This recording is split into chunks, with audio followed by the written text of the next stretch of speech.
Hello, I'm Nobody, and I'd like to read you a story, if you have the time. Tonight's reading will be Chapter 5 of Alice's Adventures in Wonderland by Lewis Carroll, and I will continue in sequence, one chapter per evening, until the book is complete. Then I will choose a new book to read. I hope you will join me every evening, and I look forward to our time together. I'm glad you're here now. Let's begin. Chapter 5 Advice from a Caterpillar. The caterpillar and Alice looked at each other for some time in silence. At last, the caterpillar took the hookah out of its mouth and addressed her in a languid, sleepy voice. "Who are you?" said the caterpillar. This was not an encouraging opening for a conversation. Alice replied, rather shyly, I hardly know, sir, just at present.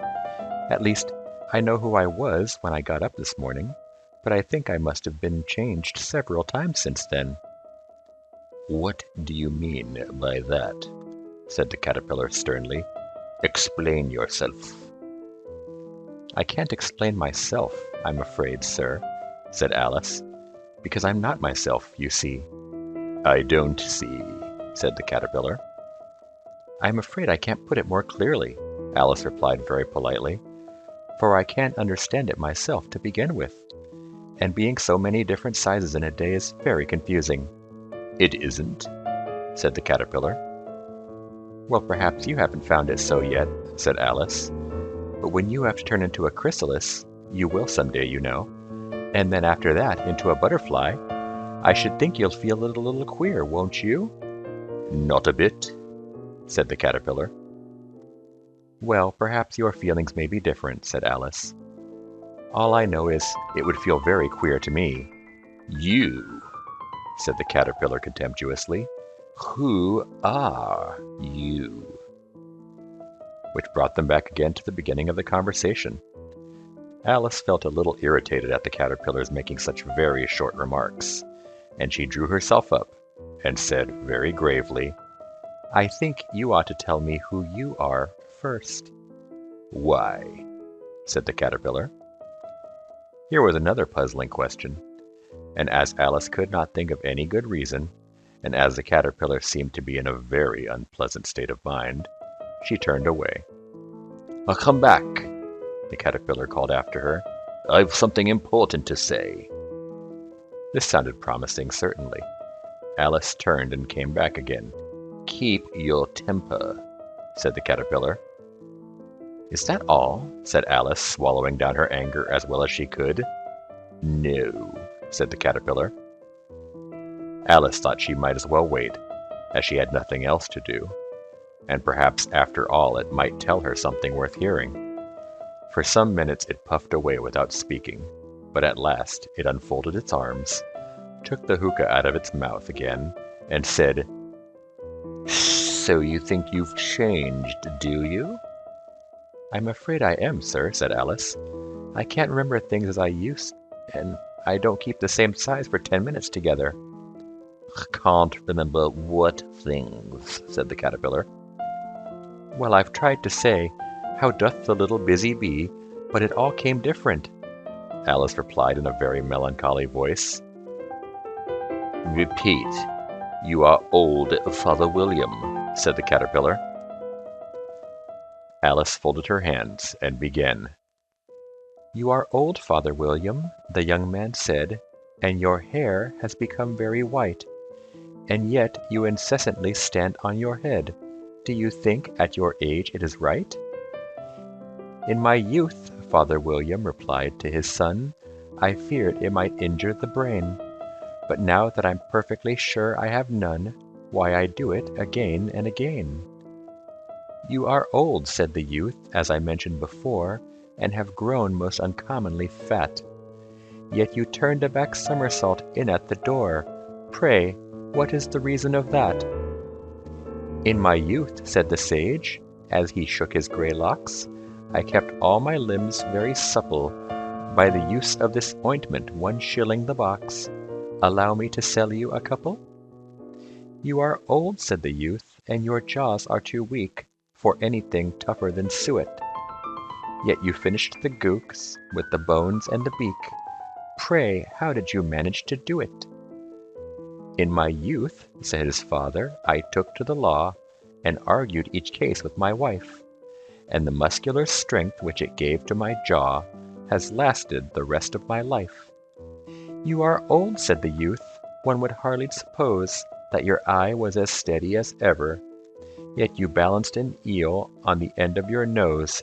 What made you so awfully clever?"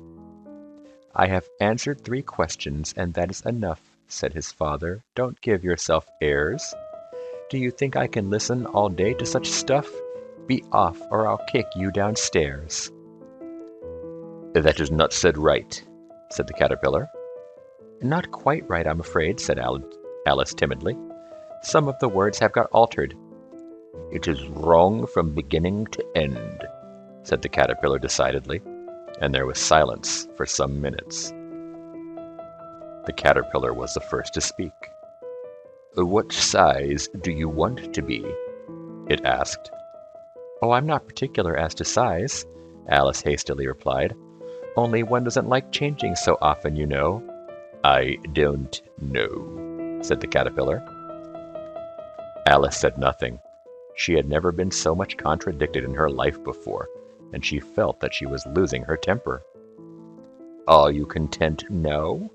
said the caterpillar. "Well, I should like to be a little larger, sir, if you wouldn't mind," said Alice. 3 inches is such a wretched height to be." "It is a very good height indeed," said the caterpillar angrily, rearing itself upright as it spoke. It was exactly 3 inches high. "But I'm not used to it," pleaded poor Alice in a piteous tone, and she thought of herself. "I wish the creatures wouldn't be so easily offended." "You'll get used to it in time," said the caterpillar, and it put the hookah into its mouth and began smoking again. This time, Alice waited patiently until it chose to speak again. In a minute or 2, the caterpillar took the hookah out of its mouth and yawned once or twice and shook itself. Then it got down off the mushroom and crawled away in the grass, merely remarking as it went, "One side will make you grow taller, and the other side will make you grow shorter." "One side of what? The other side of what?" thought Alice to herself. "Of the mushroom," said the caterpillar, just as if she had asked it out loud, and in another moment it was out of sight. Alice remained looking thoughtfully at the mushroom for a minute, trying to make out which were the 2 sides of it, and as it was perfectly round, she found this a very difficult question. However, at last she stretched her arms round it as far as they would go, and broke off a bit of the edge with each hand. "And now which is which?" she said to herself, and nibbled a little of the right-hand bit to try the effect. The next moment, she felt a violent blow underneath her chin. It had struck her foot. She was a good deal frightened by this very sudden change, but she felt that there was no time to be lost, as she was shrinking rapidly. So she set to work at once to eat some of the other bit. Her chin was pressed so closely against her foot that there was hardly room to open her mouth, but she did it at last, and managed to swallow a morsel of the left-hand bit. "Come, my head's free at last," said Alice in a tone of delight, which changed into alarm in another moment, when she found that her shoulders were nowhere to be found. All she could see when she looked down was an immense length of neck, which seemed to rise like a stalk out of a sea of green leaves that lay far below her. "What can all that green stuff be?" said Alice. "And where have my shoulders got to? And oh, my poor hands, how is it I can't see you?" She was moving them about as she spoke, but no result seemed to follow, except a little shaking among the distant green leaves. As there seemed to be no chance of getting her hands up to her head, she tried to get her head down to them, and was delighted to find that her neck would bend about easily in any direction, like a serpent.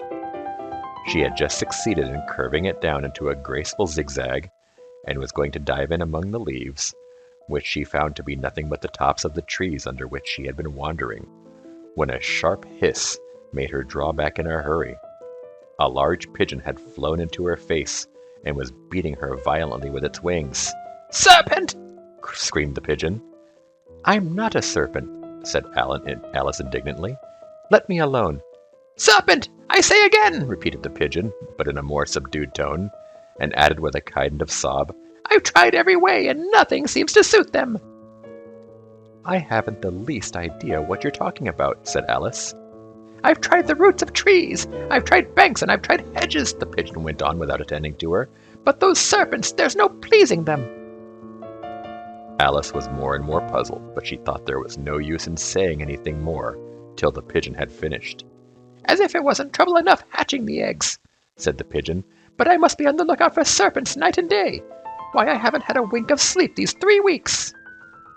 "I'm very sorry you've been annoyed," said Alice, who was beginning to see its meaning. "And just as I'd taken the highest tree in the wood," continued the pigeon, raising its voice to a shriek, "and just as I was thinking I should be free of them at last, they must needs come wriggling down from the sky. Ugh! Serpent!" "But I'm not a serpent, I tell you," said Alice. I'm... "Well, what are you?" said the pigeon. "I can see you're trying to invent something." I'm a little girl," said Alice, rather doubtfully, as she remembered the number of changes she had gone through that day. "A likely story indeed," said the pigeon in a tone of the deepest contempt. "I've seen a good many little girls in my time, but never one with a neck such as that. No, no, you're a serpent, and there's no use denying it. I suppose you'll be telling me next that you've never tasted an egg." "I have tasted eggs, certainly," said Alice, who was a very truthful child. "But little girls eat eggs quite as much as serpents do, you know." "I don't believe it," said the pigeon. "But if they do, why then they're a kind of serpent, that's all I can say." This was such a new idea to Alice that she was quite silent for a minute or two, which gave the pigeon the opportunity of adding, "You're looking for eggs, I know that well enough, and what does it matter to me whether you're a little girl or a serpent?" "Matters a good deal to me," said Alice hastily, "but I'm not looking for eggs as it happens, and if I was, I shouldn't want yours. I don't like them raw." "Well, be off then," said the pigeon in a sulky tone, as it settled down into its nest. Alice crouched down among the trees as well as she could, for her neck kept getting entangled amongst the branches, and every now and then she had to stop and untwist it. After a while she remembered that she still held the pieces of the mushroom in her hands, and she set to work very carefully, nibbling first at one and then at the other, and growing sometimes taller and sometimes shorter, until she had succeeded in bringing herself down to her usual height. It was so long since she had been anything near the right size that it felt quite strange at first, but she got used to it in a few minutes, and began talking to herself as usual. "Come, there's half my plan done now. How puzzling all these changes are. I'm never sure what I'm going to be from one minute to another. However, I've got back to my right size. The next thing is to get to that beautiful garden. How is that to be done, I wonder?" As she said this, she came suddenly upon an open place, with a little house in it about 4 feet high. "Whoever lives there," thought Alice, "it'll never do to come upon them this size. Why, I should frighten them out of their wits."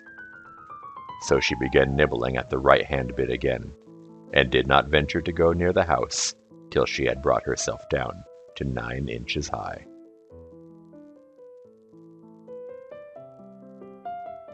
This concludes tonight's reading. Please join me tomorrow night and every night for the next chapter. Thank you for listening.